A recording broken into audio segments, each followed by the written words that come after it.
Do you want to hear a Cinderella story? No, not a fairy tale, but a real one. You know how it goes. Someone who's been doubted, cast aside, rising to success beyond anyone's imagination.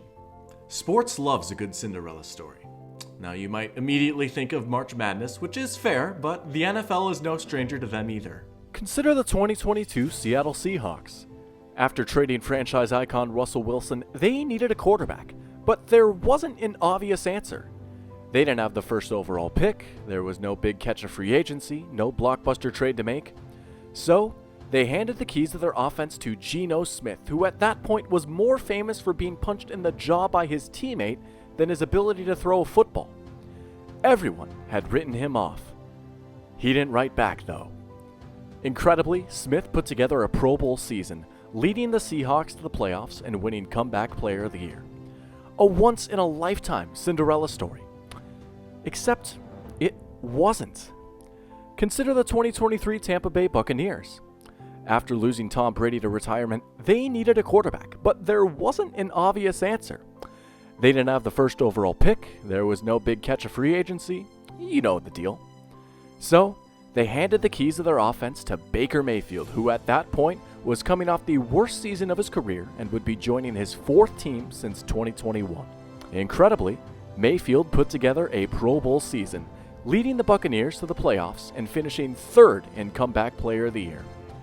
A once-in-a-lifetime Cinderella story, except it just might not be. Now, what if I told you that there was another Cinderella out there right now? One who's been toiling away in obscurity, waiting for his invitation to the ball. A quarterback who's been passed over time and time again despite maybe being the best option all along.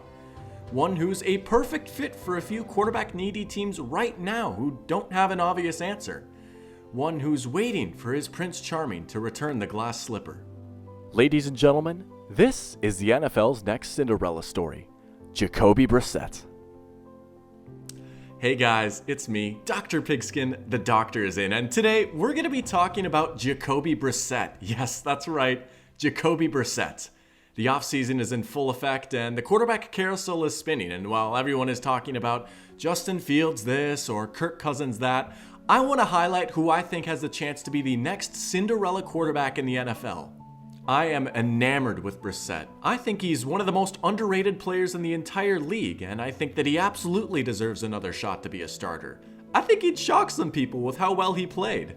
I'm also fascinated with him because I think there are a few perfect teams for him right now.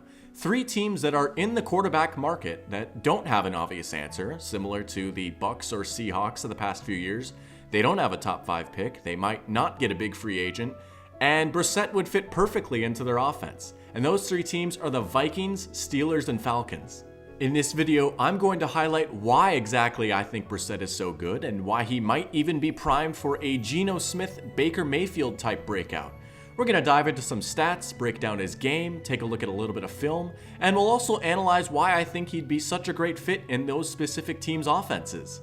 We'll also speculate what a Brissett contract might look like and why pursuing a quote-unquote bridge QB for those teams might actually make a lot of sense. I'm excited for this. I think Brissett deserves a lot of love, and if you're a fan of a QB-needy team, well, get ready to fall in love right with me. All right, now with that in mind, let's get started. Last week is first in the NFL. Here's one floated for Cooper. Nice adjustment. All right, let's just address the elephant in the room. Jacoby Brissett didn't even start a game last year. Is he really that good? Well, I think he is. I would argue that when he's gotten the chance in the past 2 seasons, he's played like an average to above average level starting quarterback, and I think that that's sustainable. Brissett did see some action in 2023, coming off the bench in 2 games for the Commanders, where he absolutely lit it up. The Commanders' offense scored touchdowns on 5 of the 6 full drives they had with Brissett under center, and he looked comfortably better than Sam Howell, making some high-level plays and posting some strong numbers. Now, I'll be fair that 6 drives isn't exactly a large sample size, and if we really want to evaluate Brissett, we'll have to go back to 2022. Now, back in 2022, Brissett got to start 11 games for the Browns, filling in for the suspended Deshaun Watson. And you know what? Brissett played pretty well in those games. Brissett's 2022 stats projected over a full season tell the story of a pretty good quarterback. He was on his way to a 4,000-yard season, didn't turn the ball over a lot, and completed 64% of his passes. Diving in a little deeper to advanced stats tell the same story, with Brissett being in the top half of the league in EPA per play, completion percentage over expected, and success rate. In those 11 games with Brissett, the Browns' offense was humming and statistically one of the better units in the league. When he was replaced by Watson, Cleveland's offense immediately turned into a pumpkin, nosediving, and for what it's worth, they weren't quite able to reach those heights with any of the 5 quarterbacks they started the following season.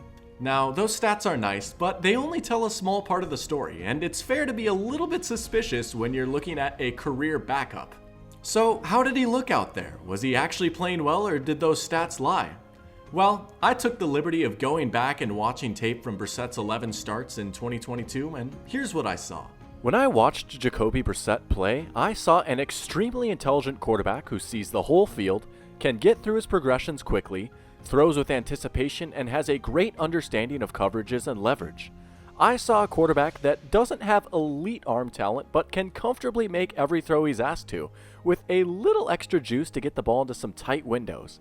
And I saw a quarterback that handles pressure well and can dice up defenses from the pocket. He looks a little quirky out there.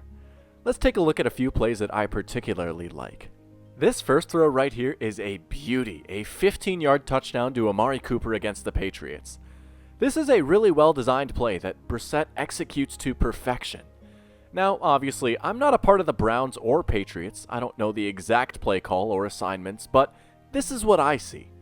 Cleveland is going up against just a single high safety here, giving their receivers one-on-one matchups. Before the snap, they'll send Kareem Hunt in motion, and his defender following him inside shows the Patriots are in man. The 2 receivers on Cooper's side run short routes, pulling the defense away from him, giving the Browns exactly what they want. Amari Cooper, one-on-one, running towards the end zone. Brissett, being the smart quarterback he is, sees all of this happen in real time. Within just a second, with Cooper still at the 10-yard line, he lets that ball fly, and seeing Cooper as outside leverage, puts the ball in a perfect spot near the back corner of the end zone where only he can get it. It's one thing to have a great play dialed up, but at the end of the day, it's on the players to execute, and it's plays like this that can make or break you in the NFL. Brissett has shown time and time again that these are the type of plays that he can make. This next one might be my favorite, a strike to Cooper for a first down against the Bengals. This is a very similar setup to the previous play.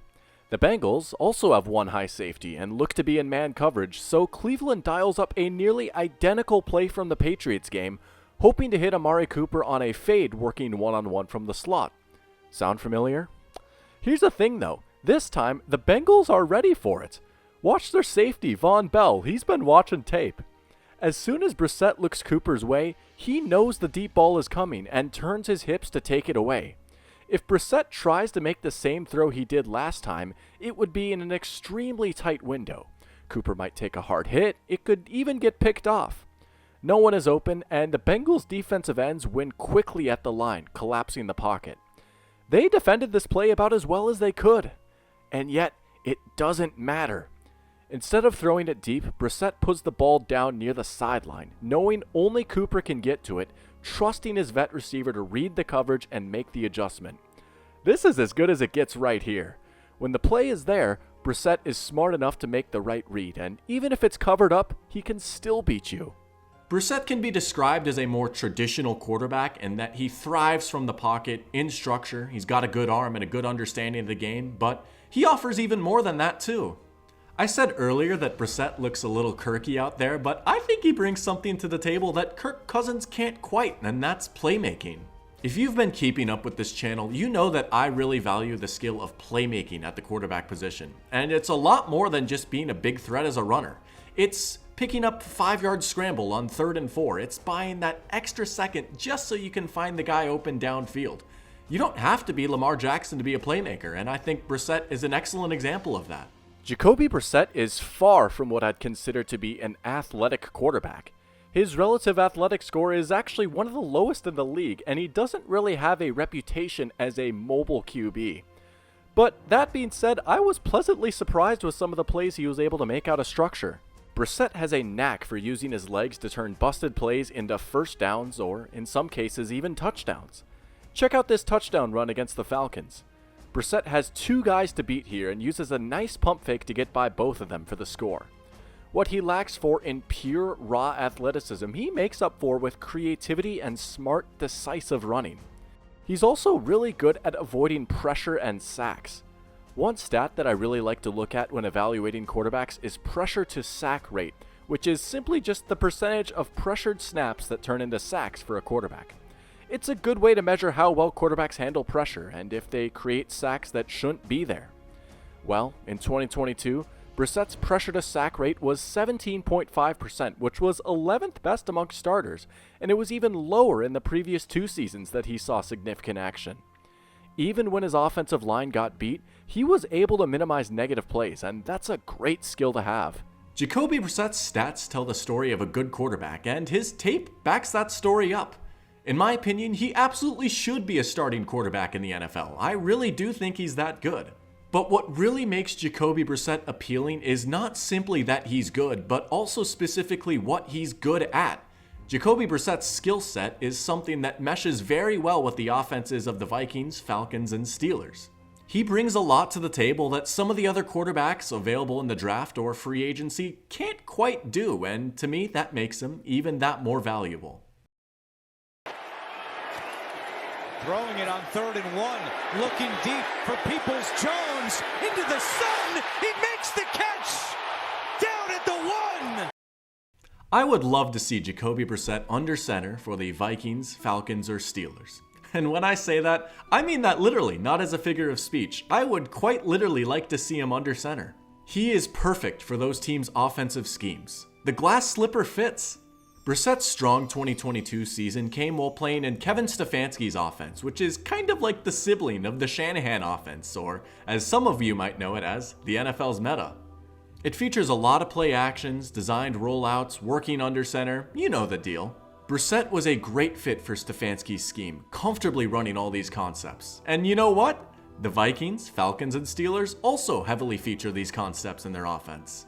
If we compare Stefanski's offense with Kevin O'Connell, Zach Robinson, and Arthur Smith's, we'll see a lot of similarities. These coaches use the shotgun formation at some of the lowest rates in the league, instead opting to put their quarterback under center, looking to set up that nasty play-action game, which happens to be one of Brissett's biggest strengths. In those 11 starts in 2022, Jacoby Brissett feasted on play-action, averaging almost 9 yards per attempt. In fact, 21.6% of all of his dropbacks were play-action, which matches up nicely with the play-action rates of O'Connell, Robinson, and Smith in 2023. The fact that Brissett is so comfortable under center, and specifically running play-action under center, is a big deal. One important thing to note about play-action is that when it's run from formations where the QB is under center, they have to turn their back when they fake the handoff, and they can't read the defense for the second their back is turned. It takes a really smart quarterback to be able to run this consistently because they have to process things just a little bit faster when they turn back around. The majority of this year's rookie QB class doesn't really have experience running play action under center or taking snaps under center at all. Caleb Williams, Drake May, Jaden Daniels, Michael Penix, and Bo Nix all played in extremely shotgun-heavy offenses in college, almost never taking snaps under center. Only J.J. McCarthy had any substantial experience playing under center, and even then, it's still not at the rate that any of these coaches run. Now, I'm not going to sit here and suggest that none of these quarterbacks have the capacity to learn how to play under center. I get it, we've seen it all before. But if you're a team like the Vikings, Falcons, or Steelers, I think it's worth something that there's a guy out there that has already shown he can do this in the NFL at a pretty high level. Another skill that Brissett brings to the table that's in short supply is being able to attack the middle of the field. You've probably heard it a million times at this point, but these offenses love to throw over the middle. And you know who else loves to throw over the middle? Yeah, Jacoby Brissett. In 2022, the Browns targeted the middle of the field on about 20% of their throws, which is about the same rate that Kevin O'Connell, Zach Robinson, and Arthur Smith's offense targeted the middle of the field in 2023.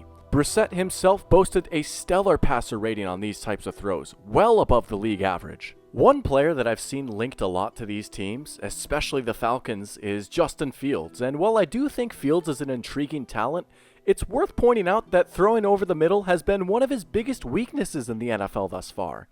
His passer rating over the middle lags behind the league average, and the Bears have targeted that area at one of the lowest rates in the NFL.